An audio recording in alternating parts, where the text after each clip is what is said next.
నీతిలో వేయించిన ప్రసాదం తినడానికి అలవాటు పడి శివభక్తుడి దగ్గర తిరిగినటువంటి కోడి కదూ అది కన్నప్పగా వచ్చిన కారణం చేత ఆ భక్తికి అలవాటు పడింది. మనసులో అలవాటు పడి మాంసాన్ని శివుడికి నైవేద్యం పెడతాడు. తనకి తెలిసిన్నటువంటి శివభక్తి తనది. ఆయన ఇక్కడ అశుతోషుడు, నువ్వెంత పూజ చేశావు ఇక్కడ చూడ్డావు. ఇక్కడ అన్ని నియమాలు పాటించాడా కాదు, మనసు చూస్తుంటాడు ఇక్కడ ప్రధానంగా. అందుకే ఆయన ఏం చేస్తున్నాడు, చూస్తున్నాడు కన్నప్ప వంక ఏం చేస్తాడని చూస్తున్నాడు. ఆ కన్నప్ప రోజు వచ్చి మాంసం నైవేద్యం పెడుతుండేవాడు. శంకర భగవత్పాదులు ఓ పట్టాన ఎవరిని పొగిడి స్తోత్రాలు చేయరు, క్షేత్ర ప్రసక్తి అసలు తయారు ఎక్కడైనా. అటువంటి శంకరాచార్యులు వారు ఒక్క శివానంద లహరిలో శ్రీశైలం మీద కొన్ని శ్లోకాలు చేస్తే ప్రత్యేకంగా పట్టాభిషేక శ్లోకం అంటారు భక్తికి. శ్రీకాళహస్తి మీద ఒక శ్లోకం చేశారు. మార్గావర్తిత పాదుకా పశుపతే రంగస్య కూర్చాయతే గండూషాంబు నిషేచనం పురరిపోర్ దివ్యాభిషేకాయతే కించిత్ భక్షిత మాంస శేష కబళం నవ్యోపహారాయతే భక్తి కిన్న కరోత్యహో వనచరో భక్త్యావతంసాయకే అన్నారు. ఆ తిన్నడు ఆ కన్నప్ప ఏమీ తెలియదు, కానీ శివలింగాన్ని చూసి అది లింగం అని వెళ్ళిపోయేవాడు కాదు, అది శివుడే, అది భావన, అది చూస్తాడు శివుడు. ఏదో లింగం అని వెళ్ళిపోతున్నాడా కాదు, శివుడని ఒళ్ళు దగ్గర పెట్టుకుంటున్నాడా. అక్కడికి వెళ్ళి నువ్వు అనవసరపు మాటలు మాట్లాడకుండా ఉంటే అదే గౌరవం. అది శివుడైనప్పుడు నీ పాండిత్యం అక్కడ ప్రదర్శించకు, నువ్వు మౌనంగా ఉంటే చాలు, వచ్చిన వాడిని మౌనంగా ఉండనిస్తే చాలు, నువ్వు ఎక్కువ అక్కడ మాట్లాడకూడదు, అది మర్యాద. శివుడు అక్కడ కూర్చుంటే నువ్వెందుకు మాట్లాడడం? కాబట్టి శివుడే కూర్చున్నాడన్న భావనతో ఎవరు నిలబడ్డాడో వాడిని అనుగ్రహిస్తాడు. అశుతోషుడు ఆయన్ని చూశాడు కన్నప్ప. ఒకనాడు ఎందుకో తిరుగుతున్నాడు, ఆకలేసిందో మృగాన్ని వేటాడాడు, దాని శరీరాన్ని చీల్చాడు, కాల్చాడు, అక్కడక్కడ మాంసం ముక్కలు కొరికి చూశాడు. ఒక చోట మాంసం మంచి కమ్మగా రుచిగా అనిపించింది. అమ్మ శివుడికి పెట్టాలరా వెళ్ళి తిన్నాడో తినలేదో అలా కూర్చుంటాడు గుడిలో అని బయలుదేరాడు. ఓ ఆలోచన వచ్చింది, ఈ శివుడికి అలవాటు ఉంది, స్నానం చేస్తే కానీ తిండ వచ్చిన బాధ, స్నానం చేయించాలి ఆయనకి. ఎలా? ఆయనకి అభిషేక మంత్రాలేం రావు. నమస్తేస్తు భగవన్ విశ్వేశ్వరాయ మహాదేవాయ త్రయంబకాయ త్రిపురాంతకాయ త్రికాగ్నికాలాయ కాలాగ్నిరుద్రాయ అవన్నీ ఆయన చెప్పలేడు. అందుకని ఆయన ఏం చేశాడంటే పట్టుకెళ్ళి నీళ్లు పోసేస్తాను. ఎలా? ఓ చేతిలో ధనస్సు ఉంది, ఓ చేతిలో ఎంగిలి మాంసం ముక్కుంది, ఎలా పట్టుకెళ్లాలని ఆలోచించాడు. సువర్ణముఖరీ నది దగ్గరికి వచ్చాడు, నోటి నిండా నీటిని పట్టుకున్నాడు. గుటక పడిపోతుంది, కానీ గుటక పడకుండా నోట్లో పట్టుకున్నాడు. పట్టుకుని గబగబ గబగబా గుడి దగ్గరికి వస్తున్నాడు. దానికి సువర్ణముఖరి అని పేరు ఎందుకు వచ్చింది? సువర్ణం అంటే బంగారం, బంగారానికి 2 లక్షణాలు ఉంటాయి భగవంతుడిలాగే. అందులో కలిపురుషుడు ఉంటాడు కాబట్టి ప్రమాదం తీసుకొస్తుంది. బంగారం ఎక్కువ ఉందనుకోండి పీక కూడా తీసేస్తారు, అది కలిపురుషుడికి స్థానం. బంగారము పాపము చేయిస్తుంది, బంగారము గొప్ప అనుగ్రహాన్ని ఇస్తుంది. అందుకే సువర్ణలింగాయ నమః, బంగారు లింగాన్ని పూజించడం అంత గొప్ప. అలాగే సువర్ణాన్ని దానం చేస్తే అసలు ఇంకా దేవతలు మహాప్రీతి చెందుతారు. ధర్మశాస్త్రంలో ఒక మాట చెప్తారు, ఎవరికి దానం ఇవ్వడం వల్ల ఎక్కువ సంతృష్టి పొందుతారు అంటే గురువుకి దానం ఇవ్వడం వల్ల. అయితే ఇక్కడ చమత్కారం ఉంది, గురువు గారంటే నిజానికి అసలు బంగారమునందు వ్యామోహం ఉండదు ఆయనకి, ఆయన పుచ్చుకోడు. ఎందుకో తెలుసా? ఆయనకి కావలసింది బంగారం కాదు, పరమేశ్వరుడు కావాలి. అందుకే ఆయనకి పట్టుకొచ్చి మీరు ఇచ్చినా ఆయన నాకు అక్కర్లేదండి. అలాంటి వాడు పుచ్చుకున్నాడు అనుకోండి నీ జన్మ ధన్యమై. అందుకని హిరణ్యదానం పుచ్చుకోవడానికి యోగ్యుడు ఎవరంటే గురువు. గురువు ఎప్పుడూ ఆ భ్రాంతిలో ఉండడు. అటువంటి బంగారం ఉద్ధరిస్తుంది.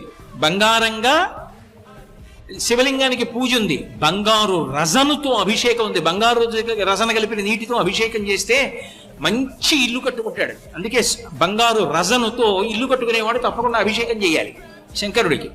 కాబట్టి బంగారము ఎంత గొప్పదో ఆ నీరంత గొప్పది. ముఖరీ అంటే అగస్త్యుని యొక్క నోటి నుంచి వాక్కులు స్తోత్ర రూపంలో వచ్చాయి దాని గురించి. ఎందుకంటే గంగ అంది, అగస్త్యుడా నువ్వు ముందు నడు, నువ్వెటు నడిస్తే నేను అటు వస్తానని. భగీరథుడి వెంట గంగ వచ్చినట్టు అగస్త్యుడి వెంట సువర్ణముఖరీ నది వచ్చింది. అంత గొప్ప క్షేత్రం శ్రీకాళహస్తి. కాబట్టి అటువంటి నదీ ప్రవాహం ఎంత గొప్పదో ఇక్కడ ఉన్నటువంటి శంకరుడు కూడా అంతే గొప్పవాడు కదూ. తిన్నడేం చేశాడంటే శివుడికి నీళ్లు పొయ్యాలి కాబట్టి ఆ సువర్ణముఖరీ నదీ జలాల్ని నోటి నిండా పుక్కిటి నిండా పట్టుకున్నాడు. శివాలయంలోకి వచ్చాడు. శివాలయంలో ఒక ఆచారం ఉంటుంది. శివలింగానికి ఉన్నటువంటి నిర్మాల్యాన్ని తీయాలి. శివలింగానికి పూజ చేసేటప్పుడు తుమ్మి పూలు మొదలైనవి పూజ చేస్తాం కదా, పూజ చేసినప్పుడు ఎక్కడైనా తడికి అభిషేకం చేసినప్పుడు ఇరుక్కుంటాయి. ఆ పువ్వులు తీసేటప్పుడు కానీ నిర్మాల్యం తీసేటప్పుడు కానీ చేతిని ఉపయోగించి ఉత్తరాభిముఖంగా తీయరు.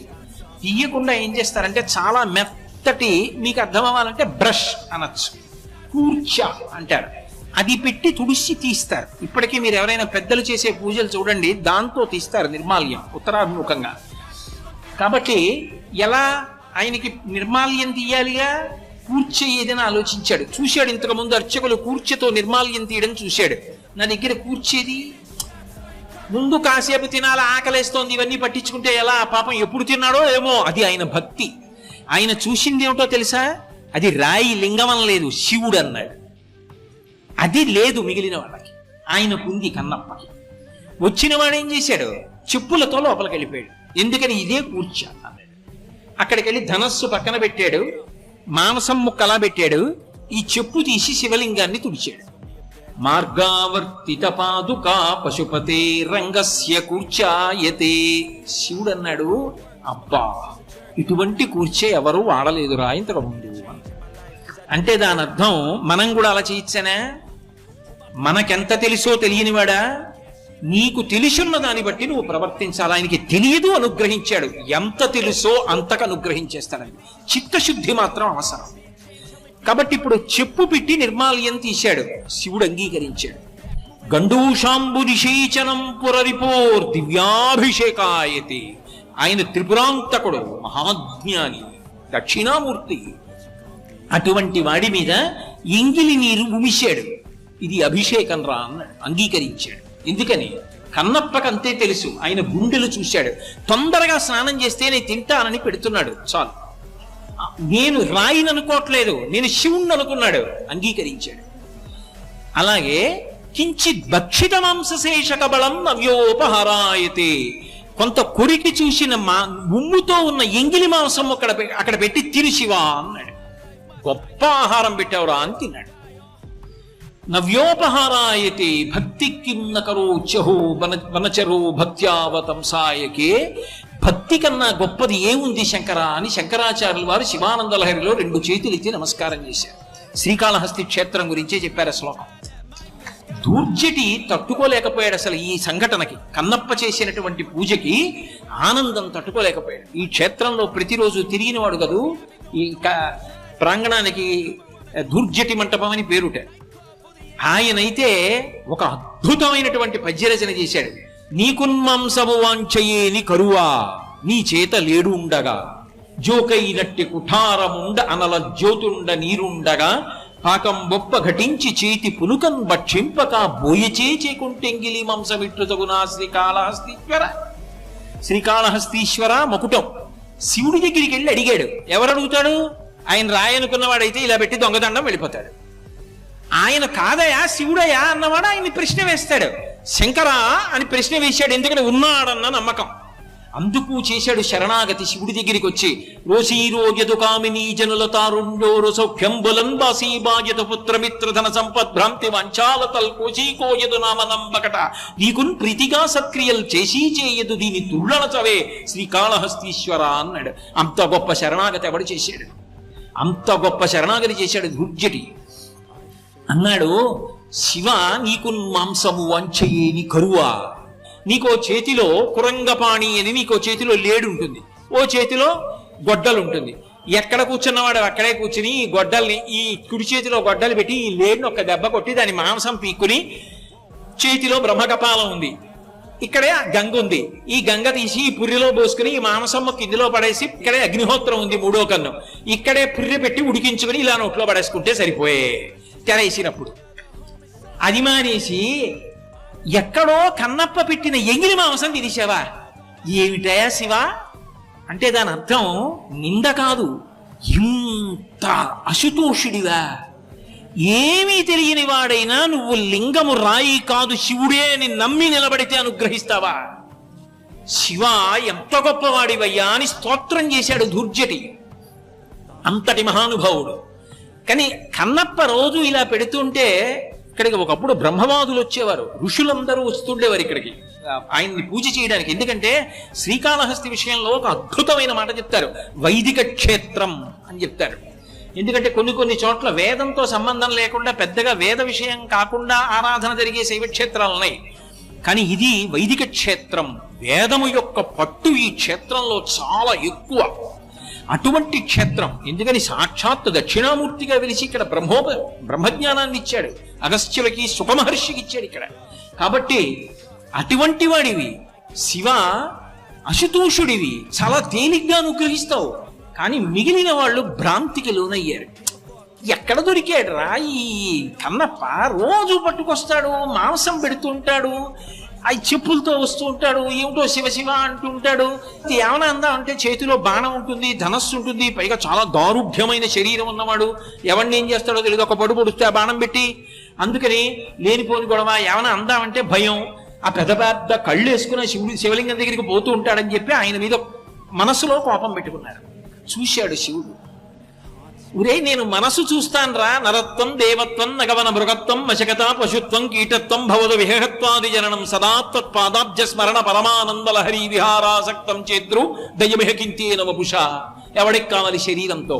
నీ మనసు చెప్పు, దాన్ని బట్టి శివుడు అనుగ్రహిస్తాడంటారు శంకరాచార్యుల వారు. అలా ఒక రోజున ఏం చేశాడంటే కన్నప్ప లోపలికి వచ్చాడు, ఋషులందరూ కూడా లోపలికి వచ్చారు. అబ్బా వచ్చాడు రా వీడు పూజ మొదలెడతాడనుకుంటున్నారు. అనుకునే లోపల శివుడు ఒక సంకల్పం చేశాడు. వెంటనే దేవాలయం అంతా కదలడం మొదలెట్టింది, భూకంపం వచ్చినట్టు. పెద్ద పెద్ద బండలు పైనుంచి కింద పడుతున్నాయి. అందరూ బయటికి పారిపోయారు. కన్నప్ప ఒక్కడేం చేశాడంటే శివలింగం వంక చూశాడు. శివ, పైనుంచి బండలు పడుతున్నాయి, నీకు భయం లేదు, నువ్వు లేవవు నాకు తెలుసు. కానీ ఏదైనా బండ పడితే ఎంత దెబ్బ తగులుతుంది నీ తలకి? ముందు నా నడుము మీద పడిపోవాలి, నేను పోయిన తర్వాత నీ తల మీద పడిపోయినా నాకు అభ్యంతరం లేదు, నేను ఉండగా నేను చూడలేను. అందుకని శివ, నిన్ను నేను కాపాడుకుంటానని గబగబా వచ్చి పానవట్టం ఎక్కి శివలింగం మీదకి పెట్టి చేతులు అటు పెట్టి వంగున్నాడు శివలింగానికి. శివుడు ఒక్కసారి దేవాలయం అంతా నిలబడేటట్టు చేశాడు. ఏమైందని ఋషులందరూ లోపలికి వచ్చారు. కన్నప్పని చూశారు, వాళ్ళకి అర్థమైంది ఇది కన్నప్ప అంటే. మనం కాదు పూజ, ఆయనది పూజ. ఎవడికి మనసున్నదో, ఎవడు లింగమును శివుడు అన్నాడో వాడిని అనుగ్రహించాడు. మనందరం బయటికి పరిగెత్తాం, వాడు గుళ్ళోకి పరిగెత్తి శివలింగం మీద నడుము పెట్టాడు. వాడు భక్తుడు, మహానుభావుడు. ఇదే క్షేత్రంలో తీర్థస్నానం చేసి రమ్మని సాయుజ్య మోక్షాన్ని ఇచ్చాడు. శ్రీకాళహస్తి గొప్పతనం ఏమిటంటే తాను కింద ఉండి తన భక్తుడిని కొండ మీద నించోబెట్టాడు. నువ్వు కొండ మీద కూర్చో, నీ కింద కూర్చుంటానన్నాడు. అంతరాలయంలోకి బ్రహ్మోత్సవం అని మనం వెళ్ళమేమో, కన్నప్ప మాత్రం లోపలే ఉంటాడు ఆలయంలో. ఎప్పుడు ఆలయం లోపలికి వెళ్ళగానే గోడ మీద కన్నప్ప ఉన్నాడు.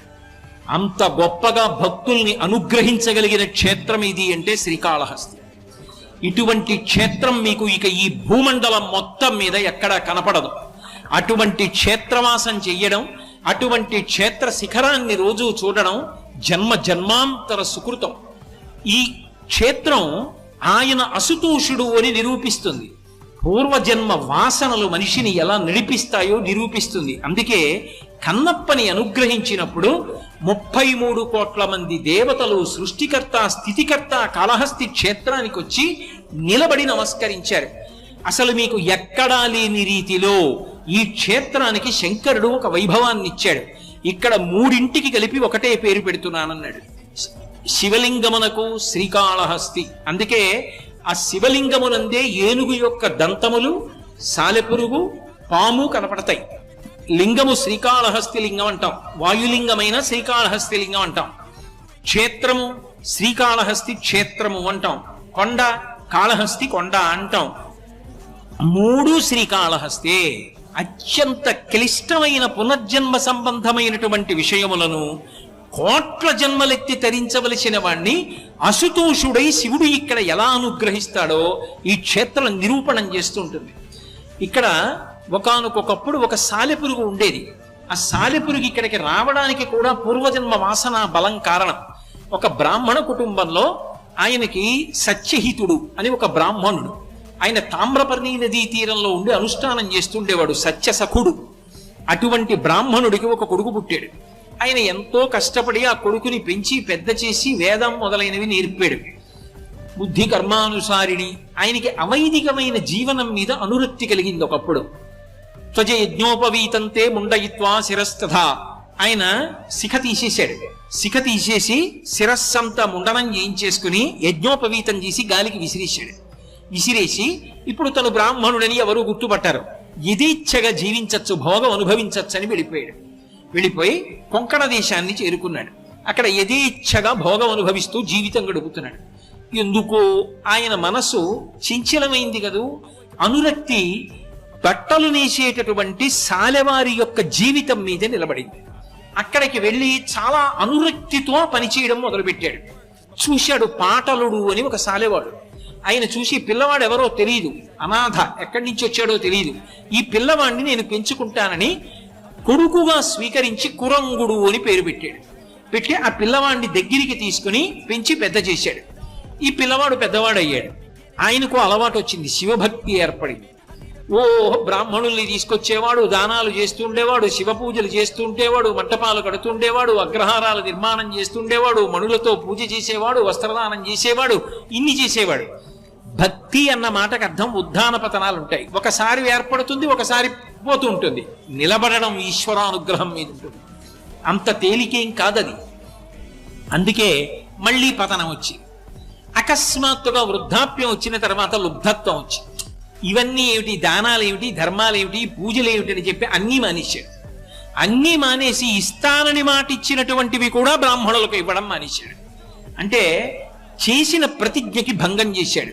ప్రతిజ్ఞాభంగం చేస్తే కృతఘ్నుడు అంటారు. కృతఘ్నో నాస్తి నిష్కృతి అని ధర్మశాస్త్రం. కృతఘ్నుడికి నిష్కృతి ఉండదు. ఇప్పుడు అంతంత పెద్ద పాపాలు ఆయన ఖాతాలో పడ్డాయి. ఆఖరణ ఆయనకి అంత్యకాలం సమీపించింది. ఇక కొంచెం సేపట్లో ప్రాణం పోతుంది. ఏమి ఈశ్వరానుగ్రహమో, ఒక వృద్ధ బ్రాహ్మణుడు వచ్చాడు. అయా, నువ్వు చాలా ధనవంతుడమైనటువంటి శాలెవాడివి. నేను పరమశివుడికి ఓ వస్త్రం సమర్పించుకుంటానని మొక్కుకున్నాను. ఏమిటో నా కటిక పేదరికం సమర్పించలేకపోయాను. ఒక్క పంచెల చాపివ్వయా, శివుడికి సమర్పిస్తానన్నాడు. ఎప్పుడో ఇత పూర్వం చేసిన దానాలు గుర్తొచ్చాయి. శరీరం నీరసపడిపోయిందని ఓ పంచెల చాపిచ్చి బ్రాహ్మణుడికి శివుడికి అని. ఆఖరి స్మరణ సాలెవాడిగా ఆ బట్టలు నెయ్యడం, శివభక్తి, శివుడికి తాను చేసిన సేవలు, దాని మీద నిలబడింది. అలా నిలబడి ఉండగా ప్రాణోత్క్రమణం అయిపోయింది. ఆఖరి తలంపు ఏదో అది పునర్జన్మకి హేతు అవ్వాలి. వాసనా బలం తరువుకొస్తుంది. ఇప్పుడు పరమేశ్వరుడు పాపపుణ్యములను బేరీజు వేశాడు.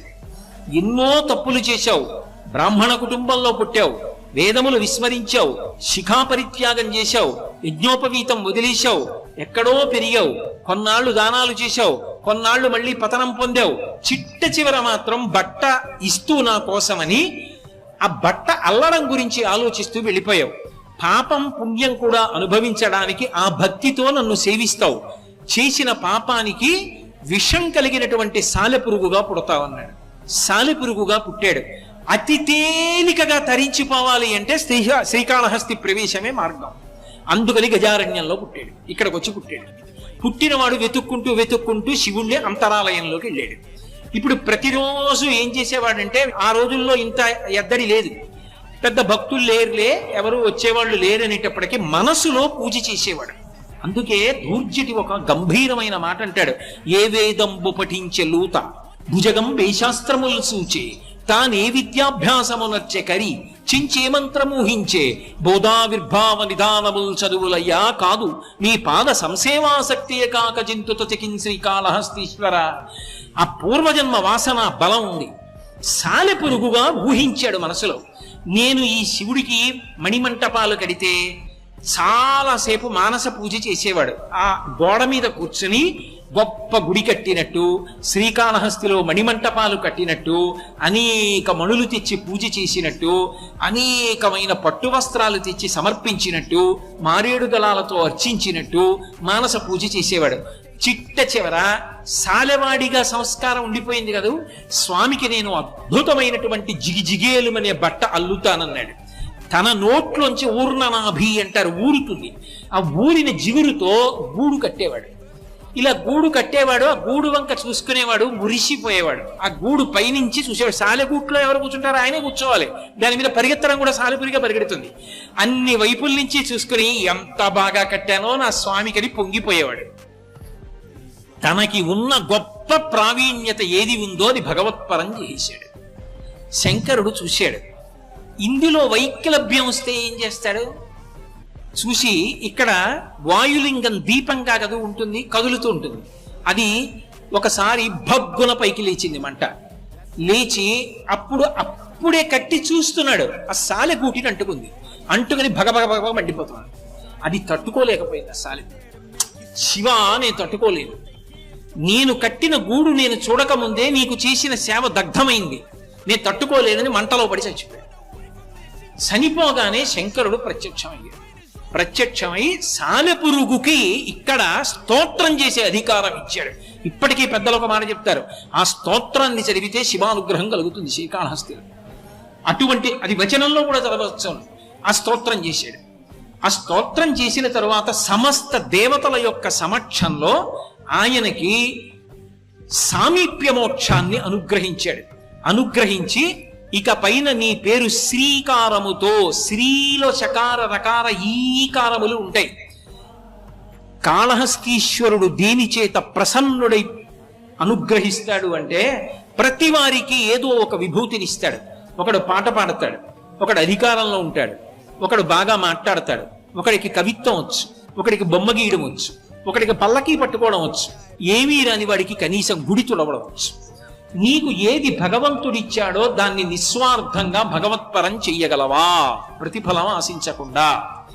అలా చెయ్యగలిగిన వాడైతే సాలెపురుగును అనుగ్రహించినట్టు అనుగ్రహిస్తాడు. అది శ్రీ. సాలెపురుగు గూడు వల్ల కలిగిన శక్తి శివుడికి సమర్పించింది. నువ్వు కూడా చేయగలవా? కనీసం కొంతలో కొంత సమాజ హితము కొరకు ప్రవర్తించగలవా నీకు ఇచ్చిన విభూతితో? అది శివానుగ్రహానికి కారణం. అందుకే సాలెపురుగు అంతరంగాన్ని చూసి తనకున్న విభూతిని శివునికి సమర్పించింది కాబట్టి, విశ్వమునందు విశ్వనాథుణ్ణి చూసి నువ్వు అలా లోకములకు సమర్పించగలిగితే నిన్ననుగ్రహించడానికి కూడా పరమేశ్వరుడు ఎల్లకాలముల యందు సిద్ధంగా ఉంటాడు. అటువంటి క్షేత్రంలో సాలెపురుగును అనుగ్రహించడం కాదు, అది పక్కనే సాయుధ్య మోక్షం కాబట్టి ఇక పైన నా లింగంలోనే నువ్వు కనపడుతుంటావు. అందుకే ఇప్పటికీ లింగంలో సాలెపురుగు కనపడుతుంది, ఎక్కడ ఇవ్వల. అందుకే ఆయన అనుగ్రహించినప్పుడల్లా ఇక్కడికి దేవతలందరూ వస్తారు. 33 కోట్ల మంది దేవతలు బ్రహ్మ విష్ణువాదులతో వచ్చి నిలబడతారట. అంతటి క్షేత్రం ఇక ఈ భూమండలమునందు లేదు. అందుకే దీనికి కాశీతో పోలిక లేదు. దక్షిణ కైలాసం ఇది శివుని యొక్క ఆవాస భూమి. అంత గొప్ప క్షేత్రం. నా జీవితంలో నేను ఎప్పుడు అనుకుంటుంటా, కనీసం ఒక్క వారం రోజులు ఈ శ్రీకాళహస్తి వెళ్ళి ఉండి ఎన్నో చూడాలని కోరిక ఇక్కడ నాకు. అవన్నీ నేను చూడాలి, గిరి ప్రదక్షిణం చెయ్యాలి అని కోరుకుంటుంటాను. ఈశ్వరుడు ఎప్పుడోప్పటికి అనుగ్రహిస్తాడు. తప్పకుండా వచ్చి నేను వారం రోజులు ఉండి కాళహస్తిలో అవన్నీ సేవించుకుంటాను. అంత గొప్ప క్షేత్రం. అటువంటి క్షేత్రంలో ఎవరికి ఏది ఎలా కావాలో అలా అనుగ్రహించాడు. విశేషం ఏమిటో తెలుసా? ఒకప్పుడు బ్రహ్మవాదులైనటువంటి వాళ్ళల్లో అగ్రగణ్యుడు ఎవరు అంటే శుకబ్రహ్మ. ఎందుచేత అంటే, లోకంలో ఎవరైనా సరే ఒక ప్రాణి పుడితే దాని వెనక సిద్ధాంతం ఏమిటంటే, గత జన్మలలో చేసినటువంటి పాపపుణ్యములను సుఖదుఖముల రూపంలో అనుభవించడానికి ఈ లోకంలో ఒక శరీరంతో పుడతాడు. అలా కొన్ని కోట్ల ప్రాణులను సృష్టిస్తుంటాడు పరమాత్మ. సృష్టించి విసిగెత్తిపోయేట. చేసిన కర్మలు అనుభవించడానికి పుట్టేవాడు తప్ప అసలు అనుభవించడానికి కర్మ లేకుండా పుడుతూనే జ్ఞాని అయిన వాడు ఒక్కడు పుట్టడు. నేనే సృష్టిస్తాను ఇద్దరిని అలాగని చెప్పి పరమాత్మకి విసుగెత్తి కర్మఫలాల కోసం పుట్టేవాళ్ళు కాకుండా పుట్టుకతో భక్తి జ్ఞాన వైరాగ్యములు కలిగిన వాళ్ళని పుట్టించాడు. అందుకే కర్మ చేస్తే కుశ, దర్భ పట్టుకుంటారు. దర్భ పట్టుకోక్కర్లేకపోతే తిరగేస్తే శుకబ్రహ్మ పుట్టుకతో బ్రహ్మజ్ఞాని, అంతటి వైరాగ్యం ఉన్నవాడు. అలాగే మహానుభావుడు వామదేవుడు, శంకరాచార్యులు వారు బ్రహ్మసూత్ర భాష్యంలో చెప్తారు వామదేవుడు గురించి. ఆయన బ్రహ్మజ్ఞాని. వీళ్ళిద్దరూ కూడా బ్రహ్మజ్ఞానులు పుట్టుకతో. వ్యాసుడి కన్నా బ్రహ్మజ్ఞాని శుకబ్రహ్మ, అంత గొప్పవాడు. సూతుడు అన్ని పురాణాలు చెప్పినా భాగవతం మాత్రం సూతుడు చెప్పలా. 7 రోజుల పాటు ఆవు పాలు పితికినంత సేపు కన్నా నిలబడడు శుకుడు. అలా నిలబడితే ప్రపంచం తన మనసులో కెడుతుంది, అనుబంధాలు ఏర్పడతాయని వెళ్ళిపోతాడు. అంతటి విరాగి. అటువంటి వాడు 7 రోజులు పరీక్షిత్తు కోసం భాగవతం చెప్పాడు. అంతటి బ్రహ్మజ్ఞాని అయినటువంటి శుకుడికి ఒకప్పుడు బ్రహ్మజ్ఞానం గురించి ఇంకా కొన్ని తెలుసుకోవలసినవి ఉన్నాయనిపించింది. అప్పుడు ఎక్కడికి వచ్చాడంటే శ్రీకాళహస్తి వచ్చాడు. ఈ క్షేత్రం కన్నా యోగ్యమైంది లేదని ఇక్కడికి వచ్చి శివుణ్ణి ప్రార్థించాడు. శివా నన్ను అనుగ్రహించు అని. మౌన వ్యాఖ్యా ప్రకటిత పరబ్రహ్మతత్వం యువానం వర్షిస్తాం తే వసదృషిగణైరవృతం బ్రహ్మనిష్టై ఆచార్యేంద్రం కరకలిత చిన్ముద్రమానందమూర్తిం స్వాత్మారామం ముదితవదనం దక్షిణామూర్తిమీడే. దక్షిణామూర్తిగా అవతరించాడు. ఇక్కడ దక్షిణాభిముఖుడై ఉంటాడు. దక్షిణాన్ని చూస్తూ మృత్యువుకి వశపడని వాడు కనుక, మృత్యువుని కూడా చంపినవాడు కనుక వక్షస్థాడనమంతకస్య కఠినాపస్మార సంవర్ధనం భూభృత్పర్యటనం నమత్సురచిర కోటీర సంఘర్షణం కర్మేదం మృదులస్య తావక పద ద్వంద్వస్య గౌరీపతే మచ్చేతో మణిపాదుకా విహరణం శుభో సదాంగీకురు అంటారు శంకర భగవత్పాదులు. యముణ్ణి కూడా తన్నినవాడు కనుక, మృత్యుంజయుడు కనుక ఇక్కడ దక్షిణామూర్తిగా వెలసి జ్ఞానాన్ని శుకబ్రహ్మకి ఇతర ఋషులకి పంచిపెట్టాడు. ఇక్కడికొచ్చి దక్షిణామూర్తిని ఉపాసన చేసిన నన్ను బాగా నమ్మండి, దక్షిణామూర్తిని ఒకసారి చూసి కళ్ళు మూసుకొని దక్షిణామూర్తిని ధ్యానం చేసిన అపారమైనటువంటి సరస్వతి కటాక్షం కలిగేటటువంటి క్షేత్రం శ్రీకాళహస్తి. ఒక విధంగా కాదు, చెంగల్వరాయుడన్న పేరుతో సుబ్రహ్మణ్యుడు వెలిశాడు. ఎన్ని గాథలు, ఎన్ని తీర్థాలు, ఎన్ని దేవాలయాలు. అర్ధనారీశ్వర స్వరూపంగా సువర్ణముఖరీ తీరంలో ఉన్నాడు. ఉమాకాంతాయ కాంతాయ కామితార్థ ప్రదాయిని శ్రీగిరీశాయ దేవాయ మలినాథాయ మంగళం. సర్వం శ్రీ ఉమామహేశ్వర పరబ్రహ్మార్పణమస్తు.